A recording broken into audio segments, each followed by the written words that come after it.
Welcome back, I'm Sean, and today we're going to check out a comparison between two open-style earbuds that is priced similarly and one is slapped on with a premium brand to see how they compete with one another. So let's check it out.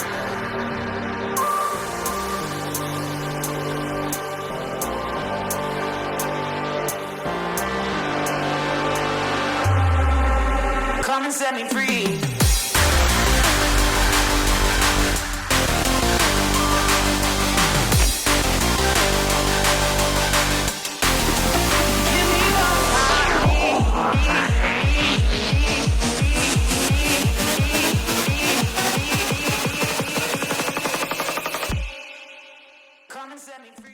So these two earbuds here were sent over to me for review, but this is not a sponsored post and my review will be based on my honest and unbiased opinion. And if you're new here, please consider subscribing and ring the notification bell so you won't miss any future tech reviews. And if you're interested in buying any of these earbuds, do check out my links below. So from a price standpoint, the Emeet Airflow as well as the Shokz OpenFit both are priced at the same, coming in at $180 and it is at the premium price point, and we do expect these pricing from Shokz. And Emeet is now coming into the open earbud space with a product at the same price point, and in my opinion they really smoked the competition.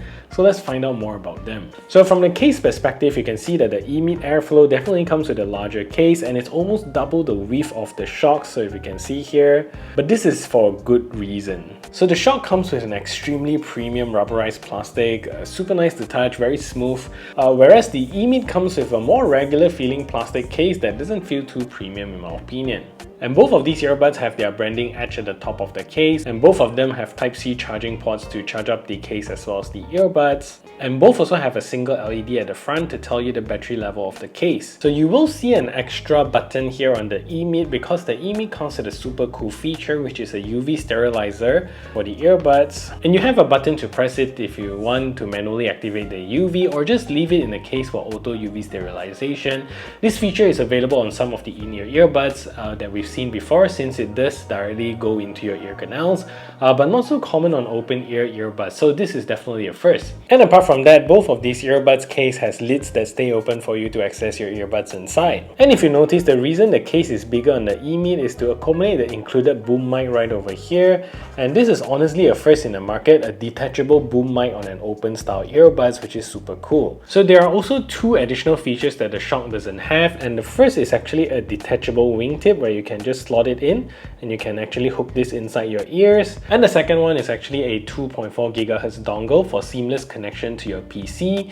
And although a great feature, I wish the case would have a space for me to also transport the dongle together. That would be even nicer. So earbuds wise, these two earbuds are pretty standard in styling, just that Shokz created an ear hook that is very soft and flexible. And you can see that the Emeet is a little more stiffer, a little bit harder to actually flick it. Wearing two of them feels pretty much the same since they weigh almost the same as well, where the Shokz is 8.3 grams per earpiece and the Emeet is 8.5 grams per earpiece. And both of these earbuds uses touch sensors for controls, and the overall earbuds design on the Shokz is still more polished and premium as compared to the Emeet. So in terms of battery life, the Airflow is the winner here and comes with a battery life of 8 hours and 32 additional hours with the case, giving you a total of 40 hours of playtime, where the OpenFit comes with 7 hours of battery life and 21 hours with the case, giving you a total of 28 hours of playtime. So both of these earbuds comes with a quick charge of 5 minutes and you get 1 hour of playtime. Both of these cases doesn't support wireless charging. So the Airflow smokes the OpenFit in terms of volume, and with the Emeet you get a nice comfortable volume at 25 to 30% volume, where you get to the same volume in the Shokz only past the 50% volume mark. The Emeet gets to a loud volume at 60%, and to get to the same mark, the Shokz will be playing way past the 80% volume and sometimes 90%. So this is a critical factor to think about, because for some music that are produced softer, the Emeet gives you more room to increase the volume, where you quickly hit the volume ceiling for the Shokz. So comparing the feature of both of these earbuds, they are different in some ways, starting with the chipset, where the Shokz still gives you a Bluetooth 5.2 chipset with the AAC and SBC codec.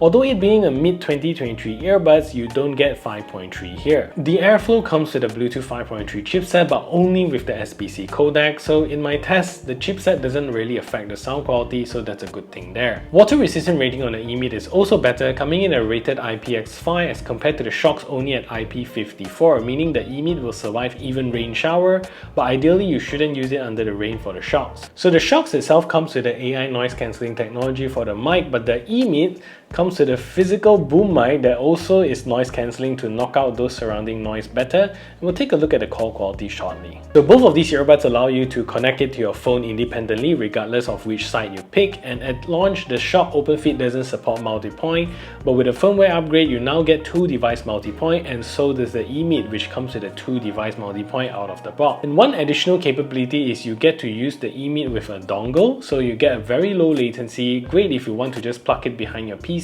or into your PlayStation and forget about it. So it connects instantaneously. However, if you have Bluetooth device connected to the EMEET, the audio doesn't switch automatically in my test, and you need to turn off your Bluetooth device, then it instantaneously switches over to the dongle. So not the most seamless there. So this is unlike the Soundcore VRP10, which seamlessly connects both dongle as well as Bluetooth at the same time. So both of these apps is very clean and nice to use. The Shokz apps as well as the EMEET Tune app both are very well featured app. The Shokz app allows you to check the battery life of the earbuds and the case, as has EQ presets and a manual 5-band EQ for you to adjust from, multi-point connectivity toggle, and control customizations to play around with as well. The EMEET Tune also allows you to check the battery life of the earbuds and the case as well, and you get to customize your EQ and presets and also customize it with a 5-band EQ. You're going to get a simple control adjustment here, and you're also going to get hearing care mode that gives you reminders on ear protection. Both of these apps allows you to update your earbuds over the air as well. So again, sound quality is very subjective to most listeners. Some would prefer a bassier note, some would prefer a brighter note. However, with these two earbuds, you will have a freedom to tune it according to your liking, and it does affect the sound quality quite a lot. And out of the box, these two earbuds are pretty good sounding open style earbuds, and either one you get, you will still be able to adjust them to what you prefer. The Emeet Airflow from the classic tuning sounds a lot heavier with pretty good clarity on the high ends. Emeet puts a lot of emphasis on the bass performance, and from an open style earbuds perspective, it does deliver with subtle sub-bass performance and a tiny bit of mid-bass performance. Highs here is good and you can actually tune it up, but even at its brightest, you can still hear that it is not as high resolution as the Shokz. So mid-range vocals are great with no complaints, and it doesn't feel like it's muffled or recessed. Note that in the world of open ear earbuds, these are actually very high performing sound and sounding earbuds. As for the Shokz, in its standard default tuning out of the box, the earbuds definitely needs to be adjusted. Again, Shokz emphasizes on the bass notes a lot, but I would move towards the treble EQ, and with that the Shokz feels a lot lighter. And again, in the world of open ear earbuds, these sounds pretty good. You get passable bass performance and you don't hear the sub bass or mid bass too much. They sound a lot more metallic in this tuning, which makes it sound a lot more high resolution. So the mid vocals is also great with these earbuds as well, so it's a great news. So both of these earbuds are great because of its tunability, but if I'm honest, I'm really going back and forth between these two earbuds and playing around with the different EQs. I would slightly prefer the sound quality of the Emeet Airflow, and the tuning sound a lot better as compared to the Shokz out of the box. So this is a test to see if the Emeet Airflow is a good earbud for making phone calls. So this is me speaking in a relatively quiet environment, and this is the call quality that you can expect. So what I'm going to do now is to turn on a simulated background noise so you can hear a difference. So now there's a simulated background noise playing in the background, and this is the call quality that you can expect from these earbuds. So this is a test to see if the Shokz OpenFit is a good earbuds for making phone calls. So this is me speaking in a relatively quiet environment, and this is the call quality that you can expect. So what I'm going to do now is to turn on a simulated background noise so you can hear a difference. Now there's a simulated background noise playing in the background, and this is the call quality that you can expect from these earbuds. So what do you think of the call quality? Let me know in the comment section down below. So latency performance here appears to have some latency on the Airflow. It doesn't come with a gaming mode, and you have to live with it if you are gaming a lot with it, especially with games like PUBG. If you watch movies and videos with it, it works great. But if you don't want latency issue, just use the dongle. Anyways, let's take a look at the latency performance of these earbuds.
So these are two very impressive open ear earbuds, and although they are priced a little higher than most in-ear earbuds, their features pretty much make up for the price point.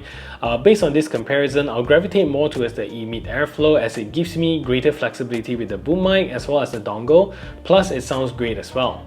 So that is it for this comparison review. If you find this video helpful, smash that thumbs up button, share this video everywhere, and if you haven't yet subscribed, do consider subscribing, and I'll see you in the next video.